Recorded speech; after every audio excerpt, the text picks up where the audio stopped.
मैं प्रशांत दुबे इस video class में आप सभी का स्वागत करता हूं।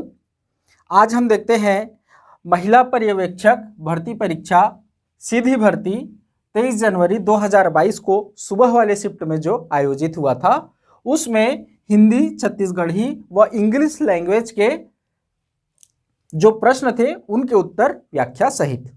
तो यहाँ हम केवल उत्तर नहीं देखेंगे, उनकी व्याख्या भी देखेंगे कि क्यों ये आंसर होना चाहिए। ठीक है, तो देखिए कितने प्रश्न आए थे। मैं सेट डी मेरे पास है। सारे सेट में एक ही प्रश्न है, सभी प्रश्न समान है। मतलब हिंदी के प्रश्न सेट ए में भी वही है, सेट बी में भी वही है, सेट सी में भी वही है, सेट डी में भी वही है। बस उनका क्या है, क्रमांक अलग अलग है। किसी में उसको 61 से लेकर 70 तक दिया है, तो किसी में उसको 51 से 60 तक दिया है। बस उनका क्रमांक अलग अलग है, क्वेश्चन सेम है ना। तो मैं सेट डी, है ना, सेट डी का आंसर बताऊंगा। तो सेट ए, सेट बी और सेट सी वाले क्वेश्चन को देखकर अपने सेट में जो आंसर मतलब जो प्रश्न होगा उससे मिलान करेंगे, है ना। मतलब क्वेश्चन चारों में क्या है, चारों सेट में समान है, कहीं भी अलग क्वेश्चन नहीं आता, उनका क्रमांक आगे पीछे रहता है ना। बस तो सेट डी का मैं आंसर बताऊंगा। अब देखते हैं कि सेट डी में मतलब इस पेपर में हिंदी के प्रश्न जो हैं 61 से लेकर 60 तक, 61 से लेकर 70 तक है। कुल मिलाकर 10 प्रश्न हिंदी से हैं, है ना। 71 से लेकर 75 तक कुल मिलाकर 5 प्रश्न छत्तीसगढ़ी के हैं और 76 से लेकर 85 तक कुल मिलाकर 10 प्रश्न इंग्लिश के हैं, है ना। तो चलिए देखते हैं हम हिंदी के क्वेश्चन पहले 61, क्वेश्चन नंबर 61 से, है ना। तो आ जाइए क्वेश्चन नंबर 61 में। शुद्ध शब्द की पहचान कीजिए। क्वेश्चन नंबर 61 है, शुद्ध शब्द की पहचान कीजिए। तो देखो, ऑप्शन ए है अभिषेक, जिसमें सड़क कसा है, जिसको दंतीसा कहते हैं। ऑप्शन बी है अभिषेक। तो ऑप्शन बी वाला जो अभिषेक है ना, वो क्या है, सही आंसर है इसका, है ना। जब भी ऐसा चीज बनाए तो सबसे पहले ध्यान रखना कि अभी क्या है, उपसर्ग है, और जो उपसर्ग होता है उसमें हमेशा छोटी मात्रा होती है, तो अभी ये रहेगा।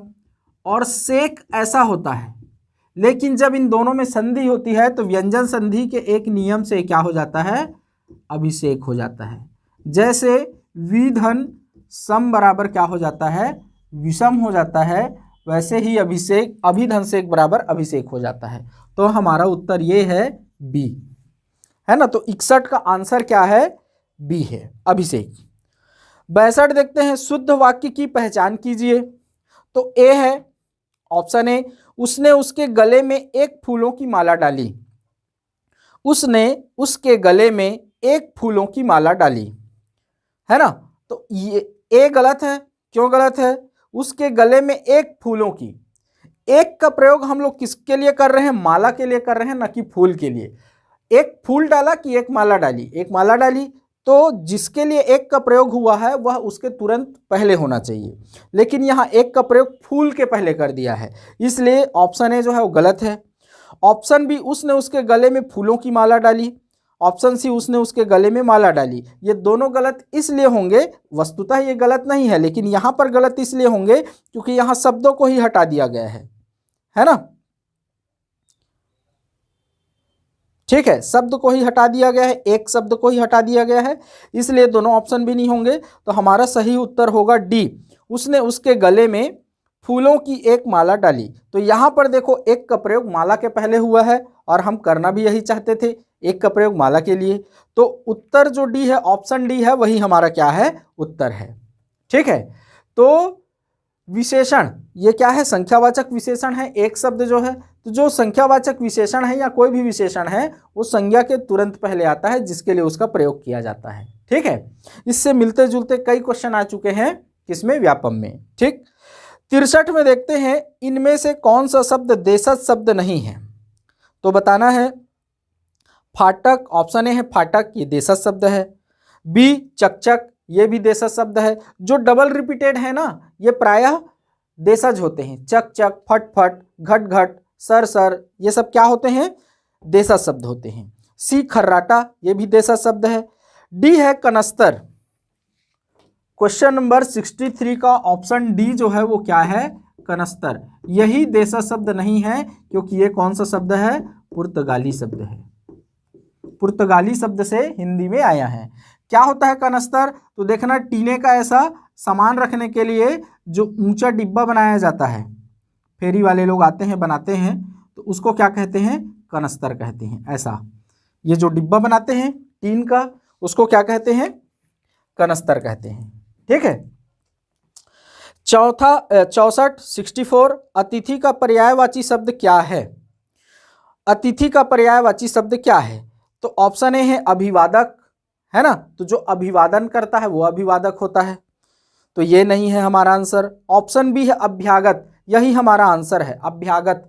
आगत मतलब आया हुआ, आगत मतलब आया हुआ, और इसमें क्या जुड़ा हुआ है, अभी, तो दोनों में यण स्वर संधि से क्या बन गया है, अभ्यागत। तो अतिथि का एक पर्याय क्या है, अभ्यागत।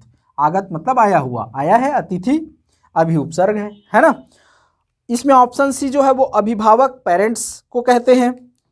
ठीक है। और डी अभिमत, अभिमत किसको कहते हैं, मत को कहते हैं, है ना, समर्थन को कहते हैं, समझो।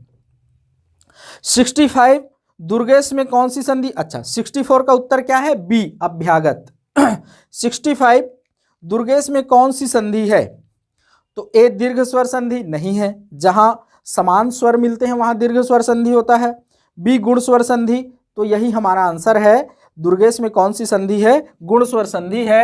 कैसे बना है, तो अच्छा नहीं,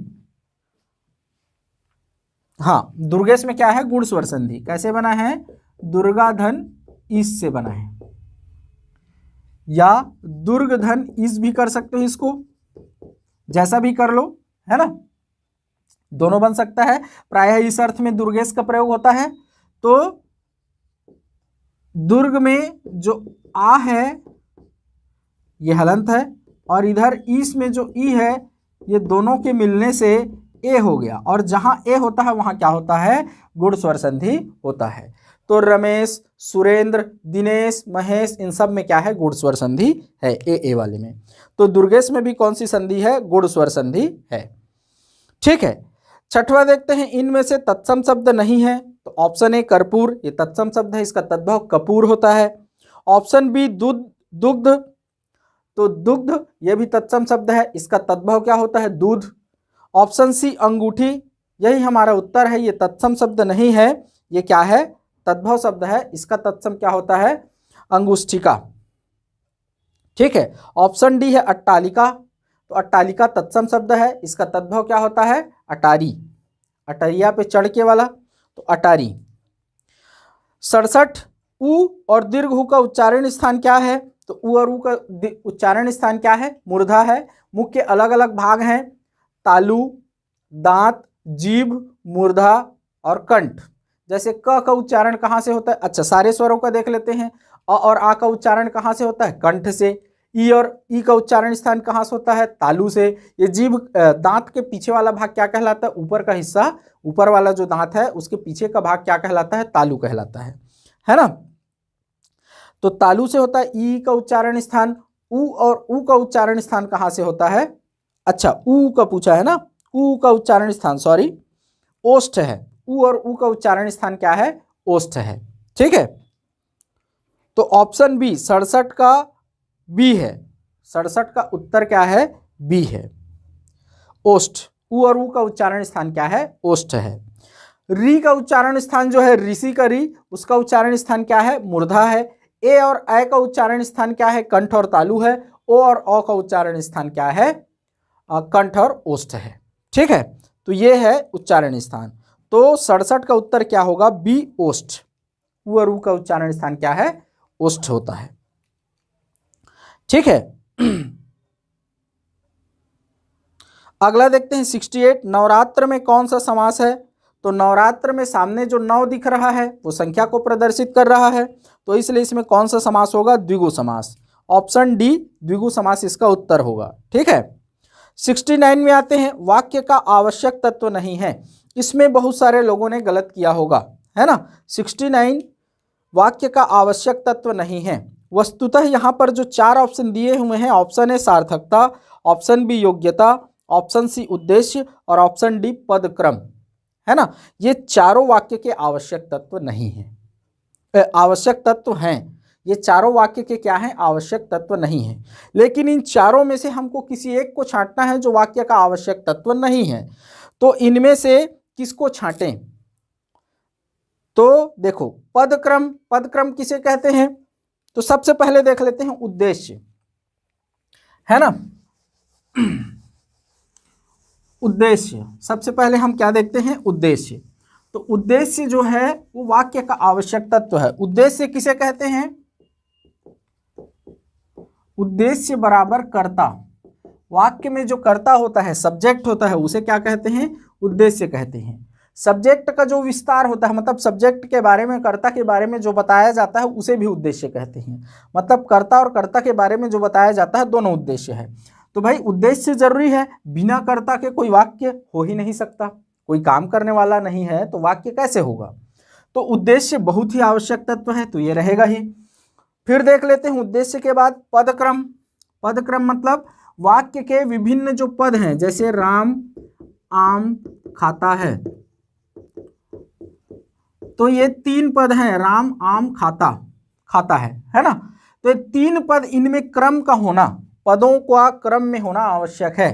पहले कर्ता, फिर कर्म, फिर क्रिया। इसको उल्टा कर देंगे तो वाक्य नहीं बनेगा।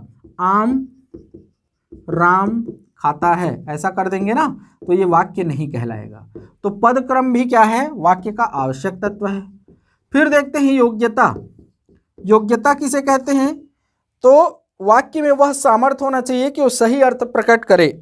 जैसे मैं कहूं कि किसान लाठी से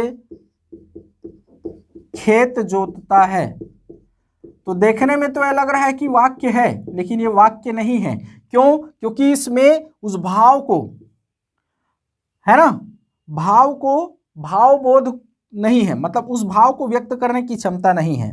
लाठी से खेत जोता ही नहीं जा सकता ना, हल से खेत जोता जा सकता है, तो लाठी के जगह में हल होगा तब ये वाक्य होगा। तो इसी को क्या कहते हैं? योग्यता कहते हैं। तो योग्यता भी वाक्य का क्या है? आवश्यक तत्व है। अगला दिया हुआ है सार्थकता। वैसे तो सार्थकता भी वाक्य का आवश्यक तत्व है, लेकिन ये सार्थकता किस में शामिल हो गया? योग्यता में शामिल हो गया है। तो सार्थकता शब्द का प्रयोग शब्द के लिए किया जाता है। शब्द को कैसा होना चाहिए? सार्थक होना चाहिए, है ना। तो हमारा उत्तर क्या होगा? ऑप्शन ए सार्थकता, यही वाक्य का आवश्यक तत्व नहीं है।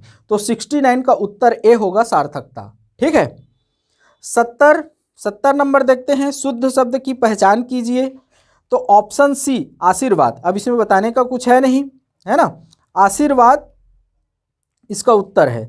70 का ऑप्शन सी, ऑप्शन सी आशीर्वाद, है ना। तो ये हमारा सही उत्तर है। ठीक है, ये हो गया हिंदी भाषा। अब आते हैं किसमें? छत्तीसगढ़ी भाषा में आते हैं। तो 71 नंबर का प्रश्न है छत्तीसगढ़ी का।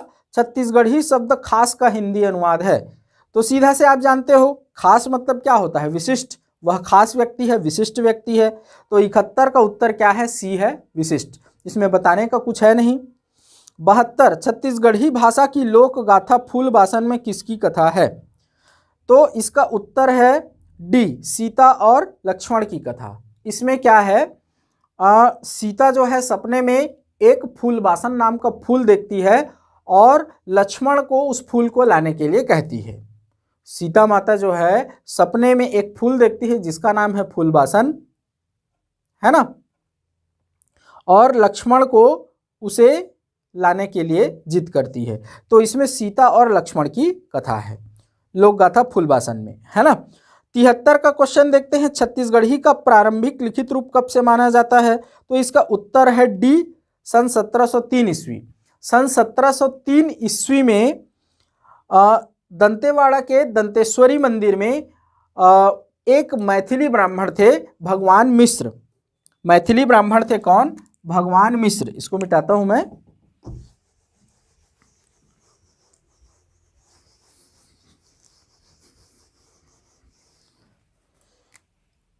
भगवान मिश्र,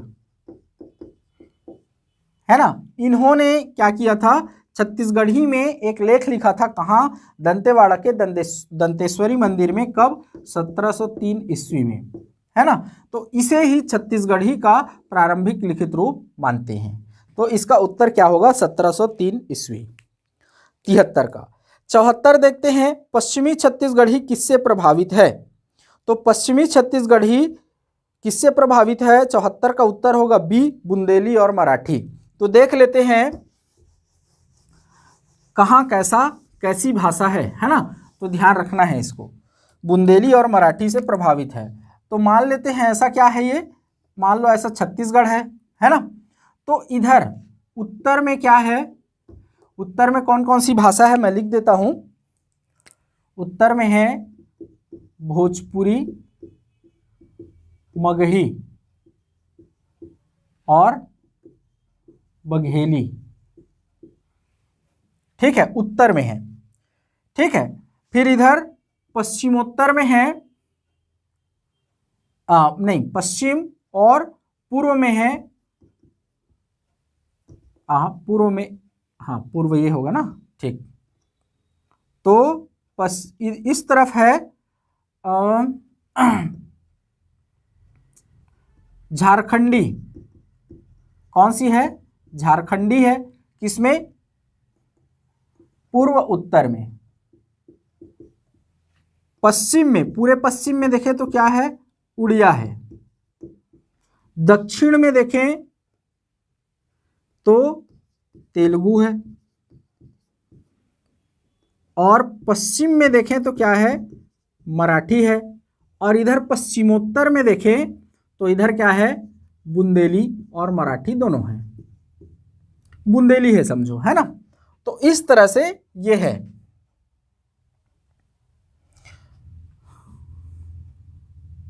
ठीक, तो देखो पश्चिम में क्या है, मराठी और बुंदेली है।